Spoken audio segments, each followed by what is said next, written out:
자, 도나. 안녕하세요. 안녕하세요. 아, 정말 자주 뵙는 것 같은데 요즘 어색하네요.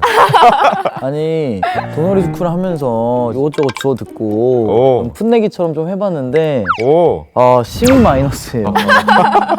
아니 사실 뭐 디플레이션이 시작됐다 아니다 이런 논란들이 끊임없이 있잖아요. 네. 이럴 때 투자를 해도 되는 건지가 굉장히 궁금하거든요. 이때가 기회라고 생각하는 사람들이 많아요. 이게 진짜 패망하는 지름길인 것 같아요. 항상 이러자. 야, 이보다 떨어질 순 맞아, 없어. 맞아. 야, 머리에서 살려고 하지 말고 어깨에서 사. 근데 이게 어깨가 아니더라고. 진짜 웃긴 게 뭔지 알아? 지난주에 딘딘이 나한테 형 이거 들어가. 이거 떨어질 만큼 떨어졌고 더 이상 안 떨어져. 더 떨어졌어. 더 떨어졌어 그거. 왜 절 쳐다보고 얘기해? 종목을 안 찍어줬어. 누구나 쉽게 돈 벌기는 쉽지 않은 세상이 되고 있다. 왜 이런 어려움을 겪고 있고 이렇게 어려울 때도 뭔가 돈이 되는 게 있지 않을까라는 주제로 오늘 시작해 보도록 하겠습니다. 아니 근데 요즘에 얘기 들어보면은 지금 20, 30대 친구들한테는 거의 뭐 고성장을 겪어보지 않았기 때문에 다 한 방이 없어요 솔직히. 아니 한 방을 노리려고 하니까 망하는 거 아니에요? 왜 이렇게 현명해요? 근데 다들 노리게 되지 않나요? 우리가 그렇게 한 방을 노리고 금리가 내려가고 뭔가 났다. 자, 이거에 대해서 가장 최신 뉴스가 있습니다. 와, 우리나라 물가, 네. 소비자 공식 물가가 마이너스로 들어갔어요. 에? 에이. 물가가? 마이너스입니다. 내 마이너스 체감을 하지 않는데? 뭔 소리야? 치킨 값이 얼만데 저는 못 느끼겠던데. 밥을 먹잖아요. 그냥 간단한 것만 먹어도 가격이 너무 많이 나가요. 설렁탕도 좀 가면은 뭐 2만 원, 18,000원 막 이래요. 꼬리곰탕 먹나 봐? 만 사돌. 좋은 걸 먹으면 비싸지. 여러분들 못 느끼잖아요. 네. 아니 작년에 집이 얼마가 올랐는데 뭐 아파트 값이 뭐 20%가 올랐네, 30%가 올랐네. 자, 앞에 보시면은 우리나라 물가 페이크 상승률의 아니야, 페이크? 추이입니다. 어떻게 되고 있어요? 떨어지죠. 쭉 내려가고 있죠. 쭉 마지막에 최근 값은 아예 0% 뚫고 아래로 내려갔어요. 9월 소비자 물가가 0.4% 하락이. 뭐가 떨어졌죠? 우리나라가 통계청에서 통계를 잡은 역사상 최초의 공식 마이너스 물가입니다. 이게 뭐 IMF 때나 우리가 흔히 말하는 금융위기 때도 마이너스로 떨어지지 않았는데 이번 9월에 최초로 마이너스로 떨어졌네? 근데 여러분들은 못 느끼잖아요. 왜 물가가 이렇게 떨어졌냐? 물론 여러 가지 이유가 있겠지만 첫 번째 우리하고 괴리를 느끼는 많은 이유는 집값은 물가에 들어가지 않습니다. 우리가 소비자 물가라고 얘기를 할 때는 보통 우리가 한 달 들어가는 생활비의 어떤 개념이 좀 강합니다. 정확한 정의는 아니지만 그러니까 월세가 오른다 그럼 물가가 오르지만 단순히 집값이 오른다 그럼 물가가 안 오른다. 왜 이렇게 된 건지가. 왜 이렇게 됐냐? 물가에는 두 가지 요인이 있습니다. 당연히 공급적 요인이 있겠고 당연히 수요적 요인이 있겠죠. 자, 이런 얘기를 하면은 표정이 굳어지죠. 아니 너무 애덤 스미스의 보이지 않는 손. 애덤 스미스? 공급과 수요의 아, 원칙. 배웠죠. 배웠죠. I'm 부정공 Invisible 경제학. hand. 오케이. 부정공 경제학. 자, 그게 있는데 공급적 요인은 굉장히 왔다 갔다를 많이 해요. 예를 들면은 야, 유가 변동 크잖아요. 어떨 때는 올라갔다 어떨 때는 내려갔다가 우리나라 뭐 농산물들 어쩔 때는 네. 풍작이다 어쩔 때는 흉작이다. 야, 그러면 이거에 따라서 물가가 왔다 갔다 하는 건 일시적이네 이렇게 생각을 할 수 있거든요. 우리가 걱정하는 건 사실은 우리의 수요죠. 그쵸. 우리의 수요. 내가 너무 힘들고 내가 너무 쓸 돈이 없어서 물가가 내려가. 나 취업도 너무 어렵고 나 월급도 안 올라서 물가가 내려가. 이게 가장 걱정되는 거잖아요. 이게 수요적 원인입니다. 이 수요적 원인에서 가장 크게 비중을 차지하는 거는 물론 우리가 경기가 너무 어려운 것도 있는데 이 요인이 있어요. 뭐죠? 저런 요인이 있어요. 출생률이요? 저런 요인이 있는 거죠. 출생률의 요인이 있는 겁니다. 자, 차트를 보면은 정말 믿기지 않을 정도의 출생률을 보이고 있는데 얼마입니까? 2018년 0.98이에요. 0.98. 한 명이 태어나지 않고 있어요. 한 명이. 이게 영향이 있군요. 우리나라의 수요가 좋을까? 점점 인구가 주니까. 그리고 결정적으로 아기가 없으면 돈을 안 써.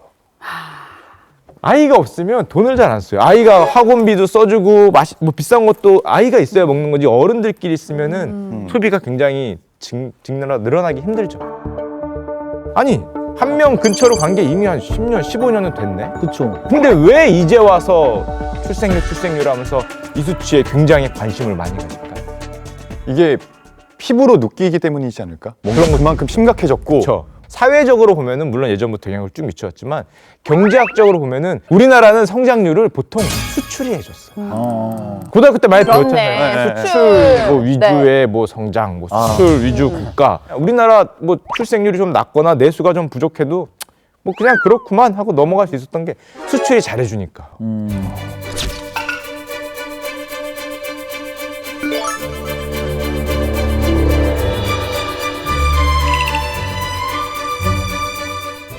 문제는 앞에 차트를 잠깐 보시면 1970년하고 2013년까지만 봐도 왼쪽이 수출이거든요. 네. 수출이 훨씬 많이 성장을 했죠. 수출이 앞에서 막 끌어준 거예요. 저만큼을. 자, 근데 2014년 이후에 보시면 짙은 파란색이 어떻게 돼요? GDP가 더 높고. 완전 줄어들어. 군대가 완전 줄어들었죠. GDP 성장률만큼도 수출이 성장을 못했어요. 우리나라 수출, 우리나라 기업들의 특징이 뭐였어요? 아, 제조업 위주. 제조업이. 자동차 막 이런 거. 반도체. 우리나라는 주로 뭘 만들었어요. 만들어서 갖다 파는. 근데 세계의 경제의 흐름이 어떻게 바뀌었습니까? 제조업에서 소프트업 쪽으로 많이 바뀌었어요. 소프트업 쪽. 소프트웨어. 자, 그렇죠. 앞에 있는 자료를 잠깐 보시면 이게 세계 글로벌 시가총액 1위에서 5위 기업이거든요. 결국은 유명한 기업들 다 들어가 있죠. 근데 다 먹었네. 씨. 근데 아직까지도 저 마이크로소프트가 아직까지도 1등이에요. 아직까지도 1등입니다. 엄청나구나 진짜. 자, 보시면 전부 다 뭐예요? 소프트웨어 그룹이죠. 우리나라 대기업이라고 하면 누가 떠오르십니까? 삼성. 삼성, LG, 현대차. 다 뭐예요? 제조업. 제조업체죠. 아. 물론 여기들 전부 다 소프트웨어로 가겠다라고 얘기는 하고 있는데 아직은 넘어가지 못했죠. 그러면 정부가 주도적으로 나서서 네. 수출을 좀 더 끌어올리면 되는 거 아니에요? 그렇죠. 국영수 위주로 하면 됩니다. 수출이 잘 되면 되죠. 잘 되면. 안 되는데 어떡해? 잘하면 돼. 잘하면. 그 어렵잖아요. 아니 사실 뭐 외국에서 한국으로 관광 많이 오잖아요. 그때 한국에서만 사갈 수 있는 그 특별한 것들을 굉장히 많이 사가시더라고요. 맞아. 그거 유명한 것들이 많아요. 우리나라에서 만든 이태리 타워. 오, 외국에는 없잖아요. 믹스커피 그런 꼭 것도 엄청 사가시고 있고. 마스크팩. 김도 꼭 사가시고 맞아요 마스크팩. 그리고 감 말린 거. 감말랭이. 그런 그거 것도 사. 요즘 엄청 뜨고 있고. 간말랭이를 팔아서 수출을 증가시키자. 네. 그건 네. 좀 무리지. 그 의외로 야, 생각보다 클 수도 있어요.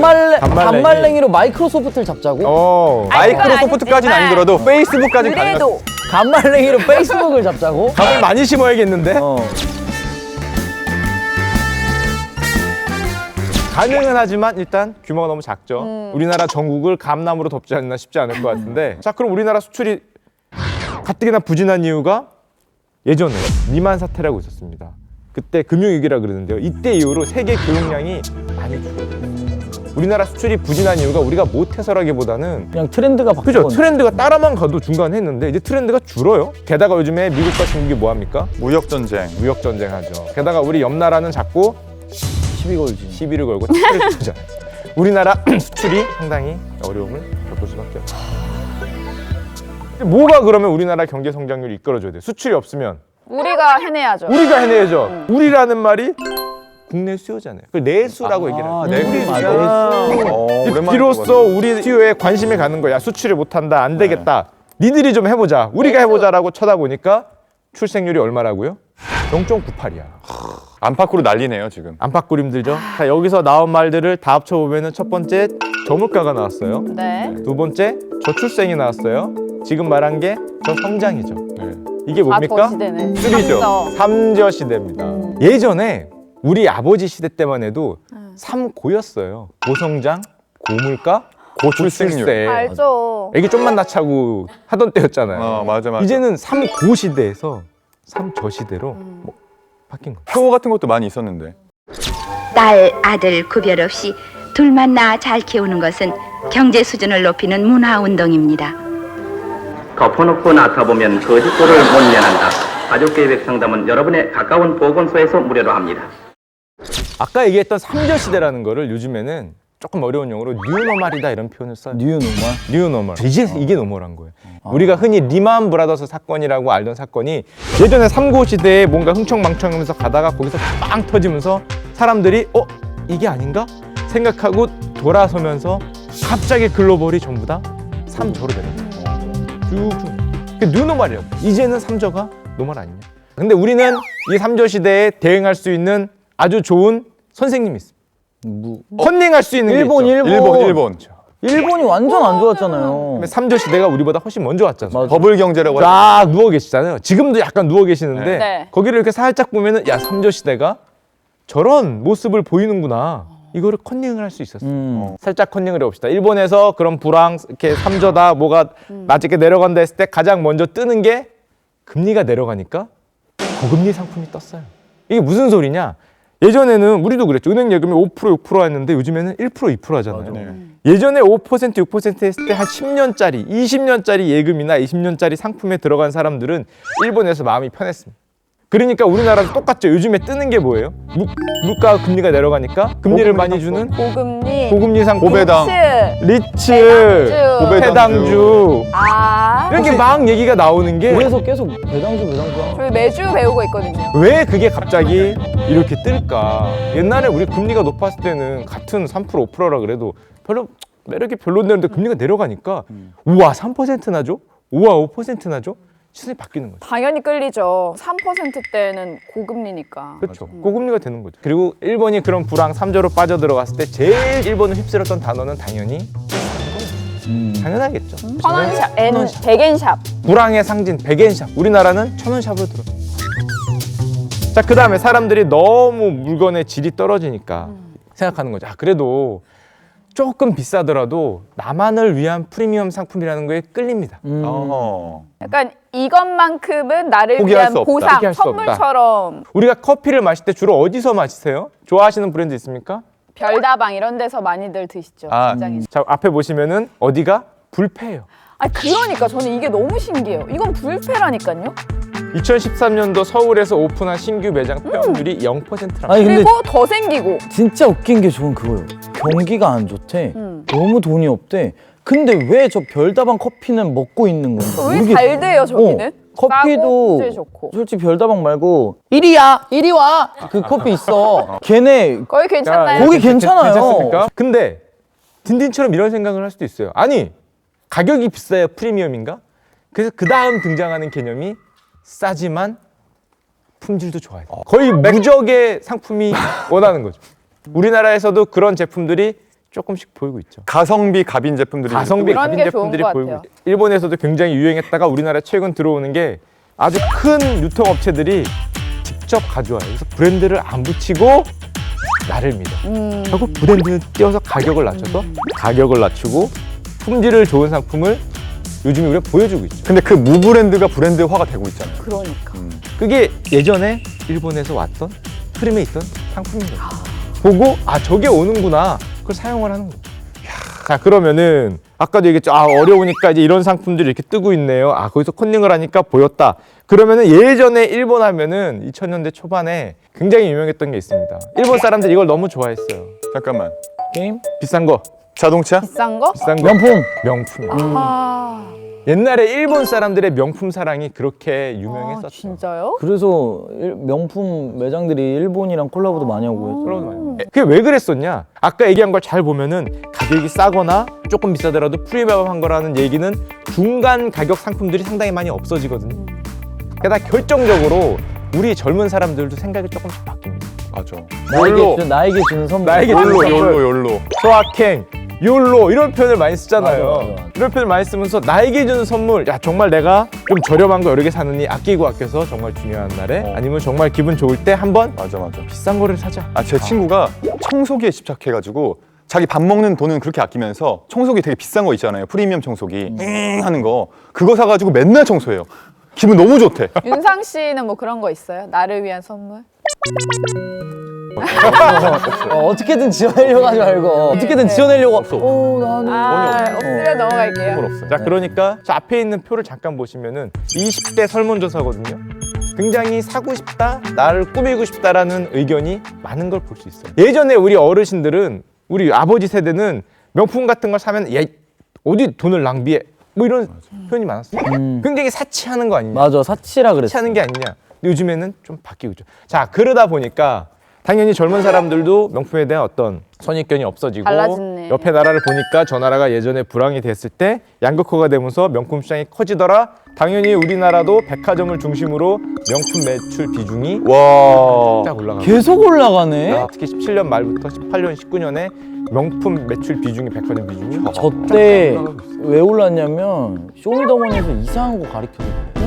플렉스다 스웩? 뭐다 스웩? 아, 뭐 롤땡 막 영향을 미치셨군요. 아, 얘기하는 거 내 지금 아니에요? 어이가 없는 게 그때 가장 알렸던 사람이 너야. 아니야 나는 뭐 자기 돈 없지만 스웩이라고 하면서 막 신발 명품 있어 보여주고 그런 얘기 하는 사람이 너야. 죄송한데 그때는 13년도예요. 그때부터 쭉 올랐잖아. 13년부터 저 보니까. 내가 우리나라에 또 그거를 했구나. 과소비를 네가 지금 유발했어. 여러분 과소비는 좋지 않습니다. 제 손목을 보세요. 아무것도 없잖아요. 네. 자, 그러면은 우리가 이런 변화를 만약에 조금만 일찍 알았으면은 뭘 샀어야 됩니까? 명품. 명품을 샀어야 돼요. 명테크? 명테크 비슷해요. 아주 비슷해. 명품 쪽에다가 투자를 했어야 되나? 그쵸? 바로 이걸 샀어야 되죠. 뭐예요? 이게 뭡니까? 아. L사의 주가 차트입니다. 조금만 생각을 해봤으면 일본 옛날에 그랬는데 아시아권들이 전부 다 비슷하게 따라가니까 다 이쪽으로 가겠구나. 거야? 당연히 여기를 샀어요. 도대체 몇 퍼센트가 오른지 지금 2015년부터 뭐 2배 이상. 2배가 뭐야? 올라가는 각도가 상상할 수 없는 각도로 올라요. 옛날에 사치품이었는데 이제는 자기를 위한 기쁨을 받기 위해서 저렇게 끌어주는 거예요. 자, 알려줬죠? 아 근데 이거는 알려줬죠? 어차피 너무 지금 안 올랐잖아, 되잖아요. 지금. 지금 안 돼요. 이걸 사라는 게 아니라 했었으면 됐다. 저기 이제 뒤를 알려주는 거죠. 뒤를. 뒤를 왜 알려줘? 가끔은 과거는 알려줘야지. 의미 앞을 알려줘야죠. 과거는 역사에서 의미 배운다 없습니다. 모릅니까? 역사를 잊은 민족은 미래가 없다. 아니 저게 앞으로 또 1000%가 올라갈 수도 있어요. 그럼요. 그럼 사봐. 그럼 먼저 나 살 해보세요. 돈이 없어. 형 이거 들어가. 이거 떨어질 만큼 떨어졌고 더 이상 안 떨어져. 이거 떨어질 만큼 떨어졌고 더 이상 안 떨어져. 더 떨어졌어 지금. 더 떨어졌어 그거. 어쨌든 뭐 우리가 선택하는 거니까요. 그나저나 요즘에 대하철이래요. 슈카형의 날이네요. 나 새우 진짜 독도새우다 기가 막히게 하는데 안 돼. 형 쏘면 되겠다. 저는 냉동. 아 냉동 이 취향이 냉동이에요. 취향이 냉동. 그럼 냉동으로 해달라 그랬겠다. 뭘 냉동을 해요? 독도새우를 냉동해가지고 파는 곳이 있어요. 꽃새우랑 닭새우랑 그거 해가지고 먹으면 와 저 간다. 새우 좋아해요. 우리끼리 가자. 내가 살게. 정말? 저걸 사는 거야? 야, 내가 또 이거 독도새우 나 좋아하지 좋아하잖아요. 않니? 야, 독도새우 하면 안 돼.